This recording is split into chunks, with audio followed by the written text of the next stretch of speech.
Hi everybody, the weather has definitely changed. It's raining well today, but I do love this time of year. I love the transition from the summer to the autumn. It really is my absolute favourite.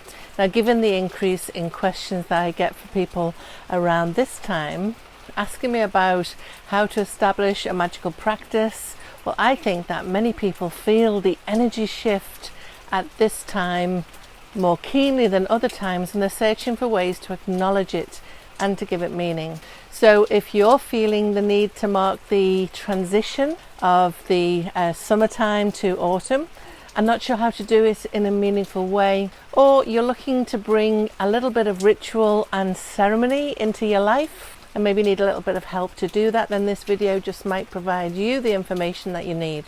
So you may have heard of the Autumn Equinox that's coming up. Now, if you're watching this video in 2021 and you're in the northern hemisphere of the world, then the equinox is going to fall on Wednesday, September the 22nd. Now, if you're watching this in the future, well, it's going to fall somewhere between September the 21st and the 24th, and you can check online to find out the date that it will be occurring in the year that you're watching this. And I feel like a Time Lord talking to you in the future. Now, just to further confuse, if you happen to be watching this and you're in the southern hemisphere of the world, well, that's a whole different story. So your autumn equinox takes place in March. Now, the reason that it's got differences is that it's actually an astrological event.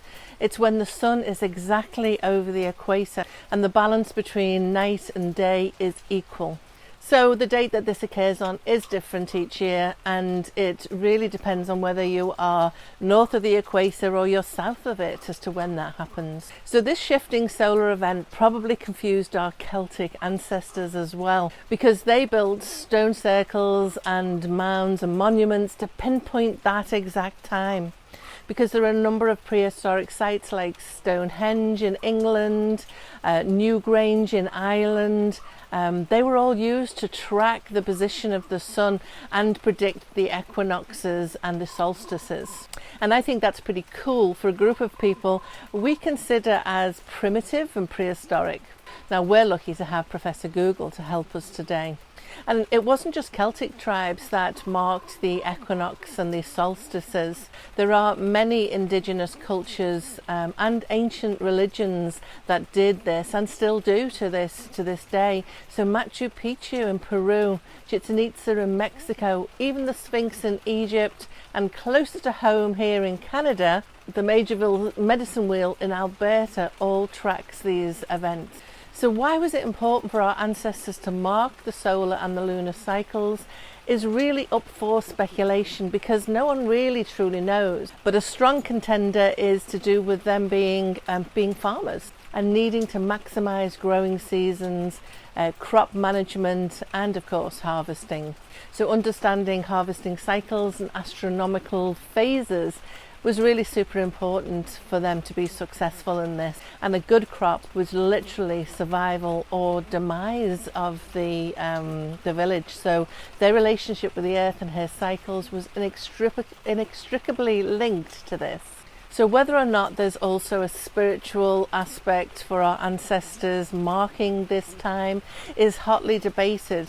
So for some, the monuments that correspond with the major astrological event are just a calendar to align agricultural activity. But for others, it also includes a religious or a ceremonial aspect where they honoured the gods at these times, and these times they appeased them. And I like to think that my ancestors honoured these cycles spiritually as well as practically, and found meaning and comfort in this time. I hope that they connected in with the spirit of the land and the sun gods. In fact, I've experienced past life meditations where I was part of an ancestor group. I was within a stone circle and we were all chanting, and we had our hands up towards the sky. It was really a powerful vision and experience to have, or a memory, who knows. Now, you may hear this time of year called the autumn equinox, or Mabon or Mabon, or if you follow a more druid path, it's called Alban Elford. So where do these different names come from? Well, no one really knows what our Celtic ancestors called this time of year because there are no records about that. Certainly not Mabon, as this is a very recent name and it was adopted in this century by neo-pagan groups. And Mabon is named after the Welsh god, who is the son of Modron, the Earth Mother. So those that follow a Wiccan path will tend to call it Mabon or Mabon in North America. For modern day Druids, the autumn equinox is also called Alban Elfed, which is Welsh for the light of autumn or the light of water, depending on who you listen to. Personally, I call it the autumn equinox, even though my practice is Druid inspired. And really, truly, it doesn't matter what you call it, as long as you're not sitting in judgment of those who call it something different to you. Really what matters most, in my opinion, is that we take the opportunity to honour this time of year. Our practices at this time may differ from person to person, so here is how I choose to focus my practice on and around the autumn equinox. So the activities that our ancestors engaged in at this time of year really does provide us with a clear focus for our own activity and our work. Now, Celtic peoples were agricultural and their relationship with the land, as I mentioned earlier, was really paramount. They would be acutely aware of the change in seasons and the ever decreasing light of the day. So it was a time for harvest when people would gather, store and start to preserve all of their food to keep them going, to keep them sustained during the winter months. So foods like the last summer vegetables, fruits and grains and nuts. And this was the time to reward their hard work as well and to give gratitude to the land. Now, for many of us who don't grow our own food, we do lose this connection to the harvest and to the bountifulness of the land, and so we take for granted our fully stocked shelves or our supermarkets where we can go and just replenish them. But if we use this as an inspiration, as the focus for this time of year, well, we can see that realizing the fruits of our labor, that's where that saying comes from, completion, and also taking time to give thanks for our many bounties are really a key aspect to our ritual and our activity this time of year. And as it's an equinox, balance is also a feature, and it's a great opportunity to reflect, to take stock on the balance that you've got in your life. And this could be the balance between work and play. It could be the balance of the things that we do for others in relation to the things that we do for ourselves, or the time that we take for ourselves. It could be the balance of habits and behaviors, or even balance within relationships. It really could be anything, and it's a great time to reflect. Now, I find this time of year one that I really start to become very introspective. Perhaps I'm preparing for hibernation, but I do have a deep longing for solitude at this time. And in my introspection, I get to reflect on the year. I get to identify the things that I've achieved, the things that I can be proud of, the accomplishments that I've made. I also reflect on the things that I didn't achieve, not from a place of judgment or blame, but a place of curiosity about what got in the way.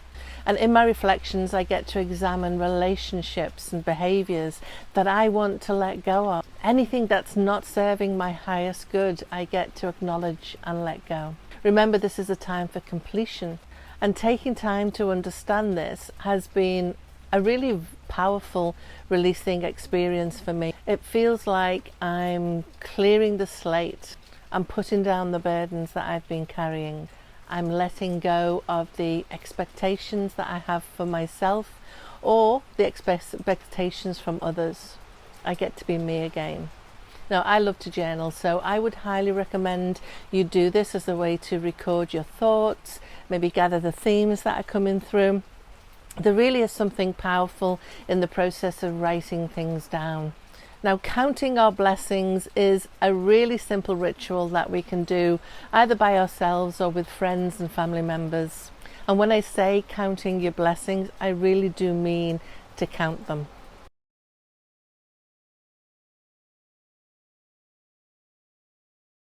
So for this ritual, you're going to need a jar or a bowl. You're going to need some scraps of paper and something to write with. And you can do this alone or with others.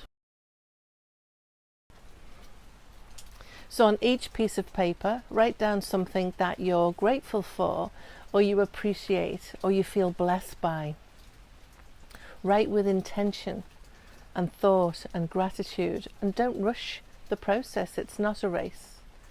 Feel the blessing as you write it. And when you're done, fold each one up and place it in the jar or the bowl, counting it as it goes in, keeping a tally of, and place your jar or bowl on your altar or somewhere that you're going to be able to see it often. And you can add to it as more blessings come into your life. So the equinox is not just about introspection, it's also about connection and sharing table with loved ones. For our ancestors, this may have been the last opportunity that they had to gather with friends and family and to feast before the weather really turned and kept them indoors and apart. Now, if the weather is good, maybe not today, do this outside. Maybe have a picnic and enjoy the last of the sun before it surrenders to the dark. Feel the energy shift as the sun disappears on the horizon and enjoy the peace within it. And if the weather isn't cooperating like today, gather inside for a hearty stew or a soup. Enjoy the company of loved ones and friends. Laugh and share precious memories. Maybe memories of your summer together. And if you have an altar, well, maybe you'll want to decorate it with anything that's associated with the season. So like beautiful orange, reds and yellow and brown, copper colours, maybe some dark yellows and dark greens. Maybe you can put some fallen leaves on there, some acorns, squash, maybe some other nuts. Now apples are also good to have on your altar too, and they symbolise the season. And they feature quite heavily at Samhain, so I will be including some magical apple rituals and uses in my video for that, which will be released towards the end of October to coincide with Samhain, so watch out for that. Now if you don't have an altar, you can bring these items into your home for decoration regardless. It's still honouring the energy of the season, whether you have a squash on an altar or on your front porch, it really doesn't matter. So get decorating your home. Another good thing to do at this time of year is to clear your space. So think about, this is a transition time, that we're transitioning from being outside to spending more time inside, and the energy of our space is really important. It takes on new importance to have that energetically supportive. So take time to clear your home and outside space of clutter. Go through cupboards, get rid of food that's past its best, clear your closet, donate the clothes and shoes and bags and things that you don't need anymore or you don't want. Put away the summer items and close up outside spaces, and clear your home energetically as well. So lots of people like to use sacred smoke for this, but you can also use sound, crystal essences, Reiki, and even just intention and blessing. So once you've cleared it, add in aspects of positive energy that you want to bring into your space. Be very intentional about that. So this could be positive affirmations, it could be crystals, maybe it's just colour or a loving vibration from your heart. And finally, this is a time when you can be of service to your community. Now, not that we limit this to one time of year, but it really is a good reminder for us to do something good for another person or for another group. So maybe hold a food drive, maybe help a neighbour clear up their garden. Acts of service are powerful, not just for the community or the person that you're helping out, but also for ourselves as well. So thank you for watching this video. I hope that I've given you a few ideas and some inspiration on how to bring some ritual and meaning to this really powerful transition time from summer to autumn. Ta-ta for now.